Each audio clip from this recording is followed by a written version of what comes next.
Olá pessoal, sejam todos bem-vindos aqui ao canal da Sociedade Chesterton Brasil e hoje eu gostaria de conversar com vocês sobre o penúltimo capítulo de Ortodoxia de Chesterton, que é o capítulo 8º, certo? Ortodoxia é um livro, este livro aqui, no caso, é nossa edição, tá? Que está em box, vendida em box, né? Os clássicos de Chesterton. Ortodoxia seria na sequência o segundo volume desses clássicos, tá? Então ele tem esse capítulo que é o 8º, que é o romance da ortodoxia, e por que eu achei interessante trazer isso para nós? Justamente para abranger mais um campo que Chesterton, e não só Chesterton, ainda outros autores também abordam e falam sobre, que é aquelas coisas, essa oposição que existe na cabeça imaginária de muitos entre verdade e romance, tá? O que é essa questão do romance, vamos dizer assim, né? O romance para muitos é a vivência de experiências, né? Experiências profundas, experiências, né, geralmente de alguma forma prazerosas e atrativas. É ser engolfado, né, em algum grau por um grande sentimento, na grande maioria um sentimento, inclusive romântico, se tornou um sinônimo do quê? Do afeto profundo que um homem tem por uma mulher em sentido erótico, né? Ou seja, a posse para se tornar marido, para se tornar amante, para se tornar alguém ao qual eu tenho, né, uma posse afetiva e sexual concreta, certo? Então a ideia é isso. Se isso não acontece mesmo, pelo menos se fica no desejo de que acontecesse, então fica naquela busca e naquelas, né, reflexões e imaginações e assim por diante, tá?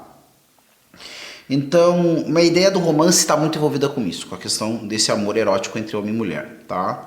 E Rodrigo, mas o romance é a questão do amor de homem e mulher, isso, por quê? Porque pode ter, né, homens e mulheres se amam de diversas formas, por exemplo, existe o amor da mãe pelo seu filho, existe, né, o amor do pai pela sua filha, existe o amor do avô pela sua neta, existe o amor da avó pelo seu neto, existe o amor do irmão pela irmã, né? Pensando isso, né, acontecendo dessa forma, esses afetos todos familiares, por exemplo, acontecendo de maneira reta e ordenada, sem nada de, né, de errado nisso, né? Ou mesmo entre amigos, tá? Então é isso, tá? Só para dizer que existem, né? Vale a pena, por isso que a gente está definindo de maneira muito clara de que romance a gente está falando aqui. E a partir dessa ideia de romance, cresceu cada vez mais, né, no mundo ocidental, principalmente a partir do século XVII em diante, essa prevalência da ideia de que só se é feliz quando se vive um certo, em função de uma vida romântica. Né? Felicidade, a alegria profunda se vive em vista disso. Né? E até algumas pessoas às vezes ouvem, vamos dizer assim, falar de histórias como a peça Romeu e Julieta de Shakespeare como se fosse algo louvável ou desejável. E a minha leitura que eu fiz de Romeu e Julieta sempre foi que é quase como que uma prevenção. Shakespeare, evidente, tinha um interesse primordial, na minha opinião, de contar uma boa história, uma história instigante, certo? Mas que vem invada de uma visão de mundo que é uma visão de mundo, na minha opinião, positiva. De que esses amores violentos terminam violentamente, como ele vai colocar na própria boca do Frei Lourenço, que é um dos personagens da peça, tá? Então, para dizer que nesse momento, muitos autores, né, mais alertavam, né, muitos, ou pelo menos alguns autores mais alertavam acerca do perigo, né, dessas ideias, né, de, né, amores, né, lancinantes e que levam o sujeito a fazer qualquer coisa e as maiores fazer enormidades, né, fazer loucuras, como dizem uns e outros por aí por causa desses sentimentos, né, desses afetos, tá? E cada vez mais a coisa da verdade, do dever, da ordem, da disciplina se tornou uma ideia de anti-romance. Anti-romance e tira a graça da vida. Fulano é muito certinho, não deu certo o nosso relacionamento porque o Beltrano é muito racional. A gente ouve coisas assim volta e meia por aí, tá? Evidentemente, a pessoa pode estar, né, designando com essas palavras realmente coisas que são realmente problemáticas, tá? Agora, não é, na minha opinião, impossível, né, muito pelo contrário, até é razoavelmente provável, na minha opinião, que nós vamos encontrar várias pessoas que, ao dizerem esse tipo de coisa, acusam como defeito aquilo que, na verdade, na pessoa ao qual se referem é uma virtude, tá? Ah, fulano é racional demais. E aí você vai conhecer o fulano não é racional demais. Ele só é uma pessoa responsável, uma pessoa consequente, é uma pessoa prudente, mas não é racional demais. Aí você começa a conviver com a pessoa em questão, você vê que é uma pessoa normal. Nos momentos de brincar, ela brinca, nos momentos de rir, ela ri, né? Se está com aqueles que têm mais confiança, abre o coração, fala daquilo que está sentindo, daquelas coisas que estão lhe dando medo. Eu disse assim, esse cara não é racional demais, ele é simplesmente racional. Faz as coisas no lugar certo, né? Vive o que tem que viver nos momentos adequados, certo? E tem as margens das coisas. E aí, é claro, é muito fácil que a gente chegue a essa conclusão de maneira ainda mais forte, porque daí a gente conhece a pessoa que critica, né, o racional demais, e aí você percebe que a pessoa tem vários problemas em questão de ser alguém não racional, mas razoável, sobretudo, né? Então, esse tipo de coisa. E o que Chesterton quer mostrar é justamente que a ortodoxia é, na verdade, a essência do romance, né? E não a sua antítese. Ortodoxia enquanto, né, reto pensar, reto agir. Porque para viver uma vida romântica, para começo de conversa, tem que se viver. E muitas vezes o que se propõe, né, como vida romântica ou como romance, é, na verdade, a vivência, às vezes até as últimas consequências, como acontece no que é retratado no livro Werther, do Goethe, que ou viver na dinâmica da tensão entre Eros e Thanatos, né? Ou seja, entre a tensão de, né, desejo barra amor e morte, né? Ou seja, entenda-se que amor justamente isso, a ânsia de posse do objeto, né, que é daquilo que é ou de alguém que é o objeto do nosso amor, certo? E ao mesmo tempo aquela atração que o não ser, que é a aniquilação, né, numa forma até talvez meio deturpada de autossacrifício, possui o atrativo disso. Isso não é romance, né? Isso na verdade se é arrastado em grande parte por uma dinâmica, tá, que vai levar a pessoa à destruição. Mas é evidente, no limiar ou na proximidade desse tipo de experiência, várias pessoas têm uma sensação intensa. Na verdade, me parece que nada mais é do que a reação da alma e do corpo, né? Uma reação de alarme, uma reação de tensão, em face ao dirigir-se ao abismo, né? Como qualquer um de nós teria se víssemos que estamos em alguma coisa descontrolada que está correndo por um precipício. Começaríamos a ficar nervosos e preocupados e sentindo os temores da morte, e aquilo evidentemente seria um sentimento intenso. E parece que para algumas mentalidades essa intensidade ela é um bem em si mesmo, independente para onde ela se dirige, certo? Então, a visão chestertoniana do romance é que aquele que vive o romance tem que viver, e tem que continuar vivo. E nisso existe uma sabedoria que, na verdade, está presente há muito tempo. Tirando a parte do erro de pensar uma vida que existe em função do prazer ou da proporcionalidade do prazer, faz sentido o que Epicuro comenta quando pensa, né, a proporcionalidade do prazer em relação à dor. Então, um prazer profundo ou intenso, mas que vai levar a muito tempo de recuperação, ou de dor, ou de problemas, não vale a pena. Então, que se viva um prazer menos intenso e que possa ser vivido durante mais tempo, né, ou repetido por mais vezes, certo? Aí ele vai, né, comentar dos prazeres intelectuais, vai comentar dessas outras coisas, tá? Mas é esse tipo de coisa, de maneira que algumas personalidades ao longo da história relatam em suas biografias um certo enlevo pelas suas paixões mais brandas, né? Eu era apaixonada ou apaixonado por meu amigo, minha amiga. Mas quando a pessoa fala isso, ela não está falando de relacionamento romântico ou erótico. Ela está falando que é uma pessoa que ela ama muito e, principalmente se teve uma vida, né, aí sim, né, de amantes ou muitos casamentos, ela percebe assim, poxa vida, né?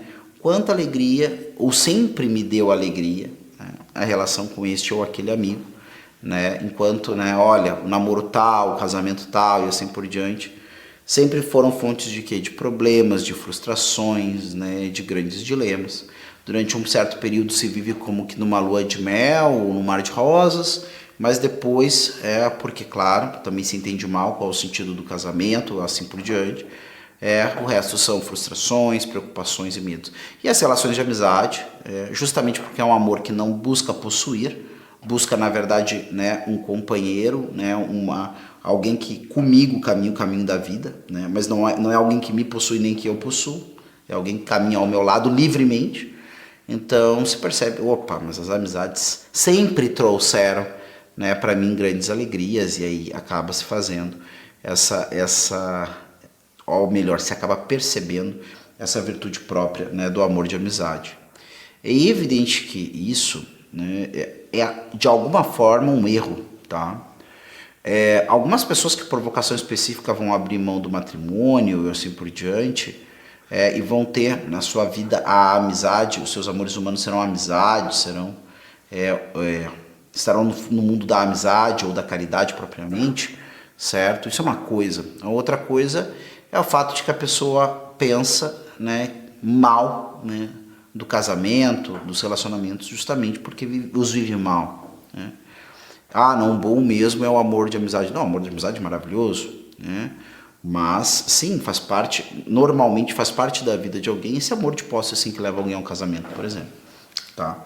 Então, esse tipo de coisa.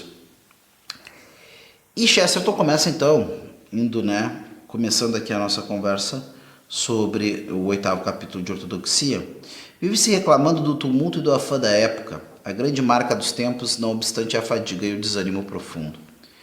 Mais ainda, o caso é que o desânimo real é a causa de toda a aparente balbúrdia. Tome-se, por exemplo, bem acidental e exterior. Nas ruas, tudo o que se ouve é o ronco de táxis e automóveis. Isso, porém, não vem do excesso de atividade humana, mas do excesso de inércia. Haveria menos barulho se houvesse mais atividades e se as pessoas estivessem apenas circulando por aí. O mundo teria mais silêncio se fosse mais agitado. E isso, que é verdadeiro com respeito ao aparente tumulto físico, é também verdadeiro com respeito ao aparente tumulto do intelecto. Boa parte do maquinário verbal moderno serve para poupar tempo e acaba por poupar trabalho mental para muito além do que deveria. Frases científicas se usam como rodas e pistões científicos para tornar ainda mais ligeira e suave a viagem de homens já dados ao conforto. Palavras longas passam por nós como estrondosos trens de ferrovia. Sabemos que carregam milhares de pessoas tão cansadas e indolentes que já não caminham nem pensam por conta própria. Um excelente exercício é tentar pelo menos uma vez expressar qualquer opinião que se tenha em palavras de uma sílaba. Se uma pessoa diz a utilidade social da sentença indeterminada e reconhecida por todos os criminologistas, como parte de nossa evolução social em direção a uma visão mais científica e humana da punição. Pode-se ir falando por horas sem que ocorra movimento algum nas células cinzentas dentro do crânio.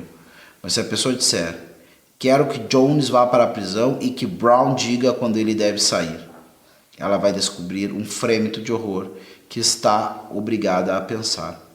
Palavras longas não são difíceis, as curtas é que o são. O verbo danar encerra muito mais sutileza metafísica do que o verbo degenerar, certo? O que Chesterton comenta aqui é especialmente isso. Nós, às vezes, prendemos aquilo que nós queremos dizer, né, em longas definições, certo? Mas, às vezes, eu tenho uma sentença simples, que ela pode expressar muito bem aquilo, né, que eu quero dizer, tá? Mesmo que em vista, né, de ser simples ou curtas, eu preciso explicar alguma coisa. Quais são as consequências daquilo que eu estou falando, tá? Só que isso que acontece muitas vezes é que o movimento da cabeça das pessoas, né, de todos nós, é longamente falar daquilo que eu pretendo que o outro entenda e, por fim, quem sabe, dizer em forma curta aquilo, né, que eu quero que ele entenda, né?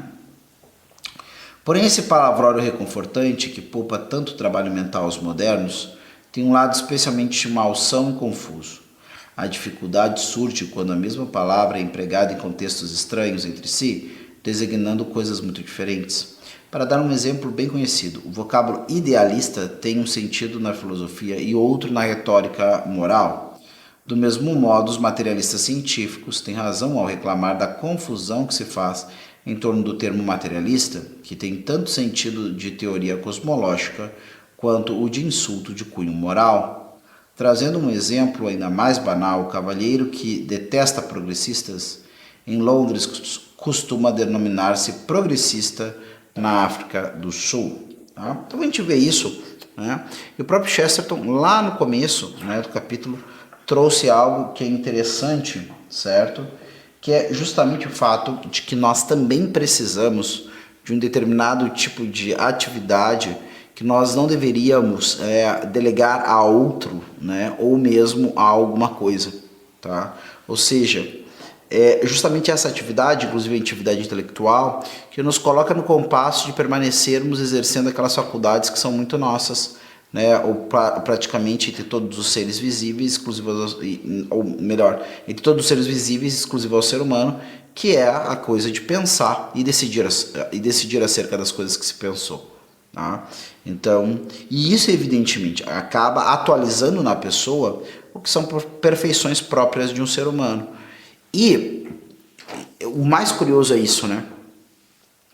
Dá trabalho pensar retamente, dá trabalho, né, investigar a causa das coisas, dá trabalho, né, abrir mão daquilo que eu percebi que não é bom, né, e que a minha razão mostra que não é algo adequado. Evidentemente que dá trabalho, mas ao mesmo tempo dá uma recompensa que outras coisas não conseguem dar, que é a recompensa de exercer e atualizar a minha capacidade de pensar e escolher de maneira virtuosa. E aí começa a acontecer coisas que aparentemente são inexplicáveis, de eu ter gente metida em situações bem mais complicadas, ou ao qual o nível de cansaço é bem maior, e estarem aparentemente serenas, em paz, até mesmo alegres. Enquanto algumas pessoas que estão praticamente afogadas em conforto ou comodidades, muitas vezes parecem estarem apáticas, sonolentas, pouco dispostas. E isso parece algo contraditório para nós. Poxa, aquele lá que acorda às 5 da manhã e vai dormir, sei lá, às 11 da noite, cheio de coisas, né, que faz durante o dia, para ajudar os outros, para administrar, para ajudar algum bom empreendimento também a chegar a um sucesso maior, e assim por diante. Aquele cara parece que está melhor que esse aqui que eu sei, né, que dorme sei lá quantas horas por dia e que nunca tem um grande compromisso e que passa sempre, né, não se comprometendo com o que pode complicar a vida. Esse cara parece muito mais apático que esse aqui. Né? Isso é possível acontecer? Me parece que sim, especialmente porque uma vida onde eu faço aquilo que eu devo, certo? Não que eu devo porque os outros mandaram, mas que eu devo porque eu enxergo que é o melhor para mim naquela circunstância, e não tem como o melhor para mim também não ser o melhor em relação a Deus e aos demais. Né? Seria um melhor para mim falso, né? Um melhor para mim que fosse discordante daquilo que está na comunhão com Deus e com os outros, certo? Então eu percebo isso com muita clareza, tá? E toco ficha avante.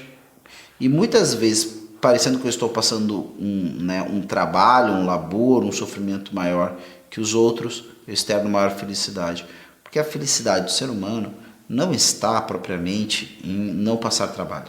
A felicidade do ser humano está, né, em atualizar, né, a sua forma de existir. Né? E não tem outra coisa, né, gente, sendo que o homem é a imagem e semelhança de Deus, e ele tendo, né, intelecto para conhecer o bem, certo? E desejar o bem, né, e vontade para optar por ele, né, a sua felicidade está em amar.